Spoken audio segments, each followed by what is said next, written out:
महान लोग कौन है? जिन लोगों ने ये काम किया वो महान है। मैं आप सबका संस्कृत चेक करना चाहता हूं। मैं संस्कृत में बोलूंगा, आंसर संस्कृत में है। मैं जानना चाहूंगा आप में से कौन आंसर दे सकते हैं। ठीक है, बोलो। ध्येयम सदा परिभवग्नम अभीष्ट दोहम तीर्थास्पदम शिव विरिंचिनुतम शरण्यम मृत्यार्ति हम प्रणतपाद भवाब्धिपोतम वंदे महापुरुष से चरणारविंदम। समझ में आया? लेकिन लास्ट में समझ आएगा, महापुरुष ते चरणारविंदम। मतलब तीन, कलयुग में 3 महापुरुष हैं, उनको हम प्रणाम करते हैं। और वो 3 महापुरुष कितने ग्रेट हैं? शिव विरिंचि नृतम शरण्यम। शिव जी, ब्रह्मा जी, इंद्र, चंद्र, बड़े बड़े देवता जिनकी शरणों में जाते हैं, जो जिसके चरण ध्यान करने लायक हो, इस प्रकार से वे महान। और एक श्लोक कहते हैं, त्यक्त्वा सुदुस्त्यज सुरेक्षित राज्य लक्ष्मी धर्मिष्ठ आर्य वचसा यदगाधरण्यम माया मृगम दैत्यप्सितम अन्वधावत वंदे महापुरुष ते चरणारविंदम। ट्रांसलेट कर देता हूं, नाम आपको देना पड़ेगा, नाम मैं नहीं बोलूंगा। ये 3 जो महान लोग हैं ना, उसका नाम आप बोलिए, मैं इसको श्लोक थोड़ा ट्रांसलेट करता हूं। त्यक्त्वा सुदुस्त्यज सुरेक्षित राज्य लक्ष्मी, जिन्होंने, देवता भी जिस राज्य की कामना करते हैं, उस राज्य को जिन्होंने जिस दिन राज्य अभिषेक होने वाला था उसी दिन त्याग दिया। धर्मिष्ठ आर्य वचसा यदगाधरण्यम, और अपने आर्य, अपने माता पिता के कहने पर 14 वर्ष के लिए वन में चले। माया मृगम दैत्यप्सितम अन्वधावत, जो माया मृग के पीछे पीछे दौड़े, वो है महापुरुष। और वो कौन है? श्री रामचंद्र भगवान। एक को तो आपने पकड़ लिया, और 2 बाकी है। श्रीमद् भागवत जी के अनुसार और 2 महापुरुष बाकी रहते हैं। ओके, तो ये श्लोक को और में और रिपीट करो, थोड़ा शांति रखो।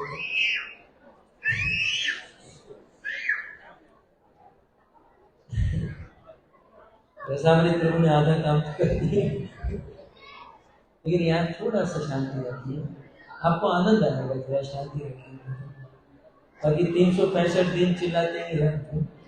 पत्नी पति पर चिल्लाती है, पति पत्नी पर चिल्लाता है, और कहती है कि अजी मेरी बात सुनते क्यों नहीं हो? वो 10वें घर वाला सुन रहा है, भाई सबको सुनाई देता है। सो एक को तो आपने पकड़ लिया, महापुरुष। और एक त्यक्त्वा सुदुस्त्यज सुरेक्षित राज्य लक्ष्मी। भारत के लिए ऐसा कहा जाता है कि भारत सोने की चिड़िया हुआ करता था। भारत सोने की चिड़िया हुआ करता था। भारत में एक दिन ऐसा था, कुछ वर्ष पहले की बात है, हजारों वर्ष पहले की बात, कि भारत के पशुओं के गले में कई किलो कई टन रियल गोल्ड लगता था। भारत के पशु सोना पहनते थे, और आज हम लोग 1-2 ग्राम का पहन लेते हैं तो धरती से 2 फीट ऊपर चलते हैं। अपन ने पहना। भारत के ये कुत्ते, बिल्ली, हाथी, घोड़े पहनते थे, ऐसा भागवत जी ने लिखा। और भारत में भी जैसे आजकल तो नहीं, लेकिन एक ऐसा जमाना गया जहां पूरी दुनिया अमेरिका जाना चाहती है। अमेरिका जाना है, यूरोप जाना है, यूके जाना है। तो लोग चाहते हैं कि हायर फैसिलिटी मिले, डॉलरों में इनकम हो। तो जैसे आज अमेरिका ऐसा माना जाता है कि सबसे 10 साल, 20 साल, 50 साल आगे, उन दिनों पूरी दुनिया में सबसे ऊंचा देश और राज्य भारत, और भारत में भी मथुरा हुआ करता है। मथुरा।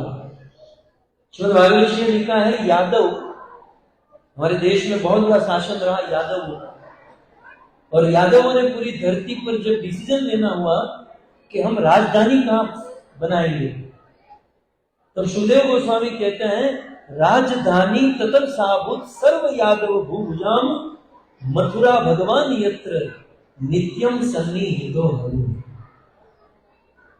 यादवों ने पूरी धरती पे मथुरा को अपनी राजधानी बनाया, क्योंकि उन दिनों मथुरा बड़ी समृद्ध नगरी हुआ। लोगों की होड़ होती थी कि हम क्या करें जिससे हम मथुरा जाए। छोड़ो, हम ज्यादा डिटेल में नहीं जाते, हमको तो 3 महापुरुष कौन है वो जानना है। तो श्लोक में लिखा है, त्यक्त्वा सुदुस्त्यज, जहां पूरी दुनिया मथुरा में जाना चाहती थी, लेकिन मथुरा में जिसका जन्म हुआ और जन्म होते ही मथुरा को छोड़कर ब्रज में चले गए। त्यक्त्वा सुदुस्त्यज, देवता भी जिसको त्यागना नहीं चाहते, ऐसी लक्ष्मी को जिसने त्याग दिया, कौन है वो? माया मरियम दरिद्र सीतम अनुवधावत, जो गाय और बछड़ों के पीछे पीछे दौड़ते रहे, कौन है वो? तो दूसरे को भी हमने पकड़ लिया। ये सब में भागवत जी की बात है। अब तीसरा बंदा कौन है? तो इस श्लोक में लिखा है, त्यक्त्वा सुदुस्त्यज, इतनी सुंदर पत्नी कि देवताओं स्वर्ग लोक में रहने वाली देवियां, अप्सराएं भी, जिसके सामने कुछ नहीं है, इतनी सुंदर पत्नी को केवल 24 वर्ष की उम्र में जिन्होंने त्यक्त्वा सुदुस्त्यज सुरेप्सित राज्य लक्ष्मी, 24 साल की उम्र में स्वर्ग जैसी अप्सरा, लक्ष्मी जैसी पत्नी को जिसने त्याग दिया। और इतना ही नहीं, जहां लोग माया के पीछे दौड़ रहे थे, ऐसे मनुष्यों के पीछे दौड़ दौड़ कर उनको अपने गले लगाया और शुद्ध प्रेम भक्ति का दान कर दिया। श्री चैतन्य महाप्रभु की। तो ये श्लोकों में बहुत सारी बातें हैं, क्योंकि फिर मैं उसी में बह जाऊंगा, हमें रथ यात्रा के बारे में। लेकिन फाइनली 3 ग्रेट लोग हैं, 3 महान पुरुष हैं। वो कौन है? राम, भजन करना है ना, तो ये तीनों का करो या ये तीनों में से एक को करो। और यदि मुझे कोई पूछो तो भजन चैतन्य महाप्रभु का करो, क्योंकि चैतन्य महाप्रभु कॉम्बो पैक है। कॉम्बो पैक समझते हैं ना? कृष्ण केवल कृष्ण है, राम केवल राम है, लेकिन चैतन्य महाप्रभु कृष्ण और राधा का मिलित स्वरूप है। राधा कृष्ण मिलित स्वरूप श्री चैतन्य महाप्रभु। भाई कुछ भी, कृष्ण करुणा के सागर सब कुछ है, लेकिन कुछ भी है वो पुरुष है। और हम लोग जानते हैं कि पुरुष का दिल बहुत कठोर होता है। कृष्ण कृपा करने में, करुणा करने में बड़ी देरी कर देते हैं। बेचारी शबरी को, मीरा को रोना पड़ता है, कब आओगे। सो कन्हैया भगवान है, करुणा है, लेकिन फिर भी तो पुरुष है। लेकिन श्रीमती राधा रानी कृपामयी देवी, वो अकारण करुणा करती है। राधा रानी अकारण कृपा करती है।